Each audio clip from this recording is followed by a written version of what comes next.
माघ मास की चतुर्थी तिथि को सकट चौथ कहा जाता है।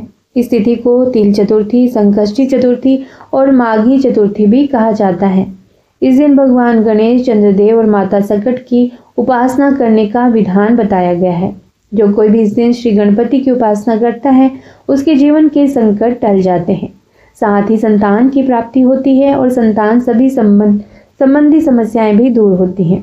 इस बार सकट चौथ का व्रत 17 जनवरी 2025 को रखा जाएगा। उदय तिथि के अनुसार सकट चौथ का व्रत इस बार 17 जनवरी 2025 को रखा जाएगा। सकट चौथ की चतुर्थी तिथि 17 जनवरी को सुबह 4:06 पर शुरू होगी और तिथि का समापन 18 जनवरी की सुबह 8:30 पर होगा। सकट चौथ के पूजन के लिए पहला ब्रह्म मुहूर्त रहेगा सुबह 5:27 से 6:21 तक और दूसरा मुहूर्त रहेगा सुबह 8:34 से 9:53 तक। साथ ही चंद्रमा को अर्घ्य देने का समय रात 9:09 पर रहेगा। सकट चौथ के दिन भगवान गणेश के साथ साथ चंद्रदेव की भी पूजा का विधान है। इस दिन व्रत रखने वाली महिलाओं को निर्जला व्रत करना होता है। इसके बाद रात में चंद्रमा के उदय होने के बाद महिलाएं चंद्रमा को अर्घ्य देती हैं और चंद्रमा की विधि विधान से पूजा करती हैं और इस दौरान महिलाएं हवन कुंड में हवन करने के बाद उसकी परिक्रमा करके चंद्रदेव के दर्शन करती हैं और चंद्रदेव और भगवान गणेश से अपने बच्चों की लंबी आयु और उनके जीवन में कोई कष्ट न होने का आशीर्वाद भी मांगती हैं। नियम के अनुसार इस दिन का व्रत दूध और शक्करकंदी खाकर खोला जाता है। इसके बाद अगले दिन व्रत करने वाली महिलाएं अन्न ग्रहण कर सकती हैं।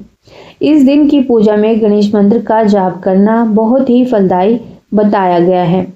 गणेश मंत्र का जाप करते हुए 21 दुर्वा भगवान गणेश को अर्पित करना भी बहुत शुभ होता है। आइए सुनते हैं सकट चौथ व्रत की कथा। सकट चौथ व्रत की पहली कथा के अनुसार एक बार मां पार्वती स्नान करने जा रही थी। तब उन्होंने अपने पुत्र गणेश जी को स्नान घर के बाहर खड़ा करके यह आदेश दिया कि जब तक मैं खुद स्नान करके घर से वापस ना आ जाऊं, तुम किसी को भी अंदर आने की अनुमति मत देना। अपनी माता की बात मानकर भगवान गणेश स्नान कर घर के बाहर से ही पहरा देने लगे। ठीक उसी समय भगवान शिव मां पार्वती से मिलने आए, लेकिन क्योंकि मां पार्वती ने गणेश भगवान को पहरा देने का आदेश दिया था, इसीलिए उन्होंने शिव जी को अंदर जाने से रोका। इस बात से शिव बहुत क्रोधित हुए और उन्हें अपमानित भी महसूस हुआ। ऐसे में उन्होंने गुस्से में अपने त्रिशूल से भगवान गणेश जी पर प्रहार किया और जिससे उनकी गर्दन कटकर गिर गई। जब मां पार्वती स्नान घर से बाहर आई तो उन्होंने भगवान गणेश का कटा हुआ सिर देखा और रोने लगी और उन्होंने शिव जी से कहा कि उन्हें किसी भी हाल में भगवान गणेश जी सही सलामत वापस चाहिए। तब रोती बिलखती मां पार्वती को शांत करने के लिए शिव जी ने कहा थी कि बच्चे का सिर लेकर भगवान गणेश जी को लगा दिया। और यह भी मान्यता है कि उस हथनी ने पीट करके अपने बच्चे की तरफ पीट कर रखी थी, इसीलिए शिव जी ने उनका हाथी का सिर काटा और इस तरह से भगवान गणेश को लगा दिया और इस तरह से भगवान गणेश को दूसरा जीवन भी मिला और उनके जीवन से एक बड़ा संकट टल गया। कहा जाता है किसी के बाद से इस दिन का नाम सकट पड़ा।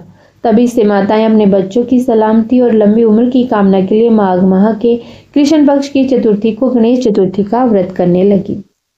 इस व्रत में सकट माता की सकट चौथ की कथा अवश्य ही सुननी चाहिए और कहीं कहीं पर रात को अर्घ देकर ही अपना उपवास खोल लेते हैं और कहीं पर अर्घ तो दे देते हैं परंतु उपवास अगले दिन खोलते हैं।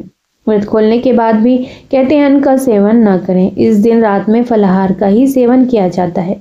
संभव हो तो फलाहार में केवल मीठा व्यंजन ही खाएं। सेंधे नमक का इस्तेमाल ना करें, अर्थात कोई भी नमक इस्तेमाल ना करें।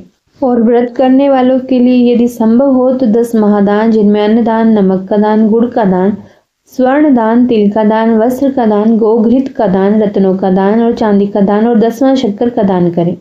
ऐसा करने पर दुख, दरिद्रता, कर्ज, रोग और अपमान के विषय से मुक्ति मिल जाती है। इसलिए गऊ और हाथी को गुड़ खिलाने से काल मृत्यु का भय नहीं रहता। विद्यार्थी वर्ग गणेश चतुर्थी के दिन ओम गम गणपते नमः का 108 बार जप करके प्रखर बुद्धि और विद्या प्राप्त कर सकते हैं।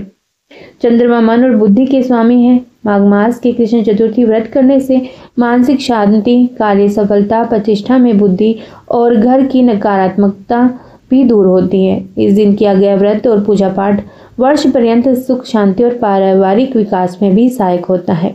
इस दिन गुड़ और तिल का पिंड बनाकर उसे पर्वत रूप समझकर दान करने का भी विधान है। गुड़ से गऊ की मूर्ति बनाकर भी पूजा की जाती है। इस दिन व्रत और पूजा पाठ करने से भगवान गणेश जी व्यक्ति के जीवन में आ रही बाधाओं को भी दूर करते हैं। माघ महीने की सकट चौथ व्रत संतान की लंबी आयु की कामना के लिए किया जाता है। इस दिन व्रत रखने से सभी तरह के संकट खत्म होते हैं और जीवन में सुख समृद्धि भी आती है।